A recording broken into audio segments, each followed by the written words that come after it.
L'obéissance est demandée pour tous ceux qui désirent connaître la vie éternelle.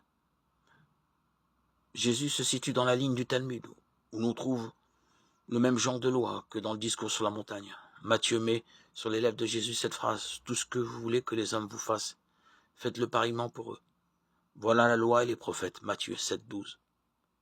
Le Talmud exprime la même idée, en réponse à un païen qui lui demandait s'il était possible de formuler la loi dans le temps où l'on peut se tenir sur un pied. Hillel, un docteur de la loi, répondit « Ce qui t'est désagréable ne le fait pas autrui. » Cette phrase résume toute la loi. Le reste n'est que commentaire. Le païen n'eut pas trop d'efforts à faire pour rester en équilibre. Hélas, cette réponse qui n'est pas sans valeur n'évoque en rien la perspective d'un salut, d'une intervention de Dieu dans la vie des hommes.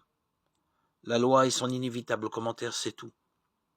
Le stoïcisme n'est pas loin, qui est fondamentalement contraire à l'annonce évangélique. Insérer Jésus dans ce courant de pensée, c'est trouver une interprétation simple au discours. Jésus propose une loi, il sait que cette loi personne ne pourra l'accomplir.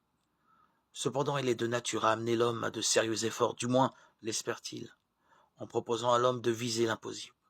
Jésus le pousse à un dépassement de soi, à un certain héroïsme. Le peu qui sera réalisé sera mieux que rien. En fait, il s'agit de vaincre.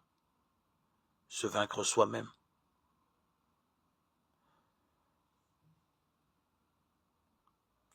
Le bilan de cette interprétation n'est pas totalement négatif.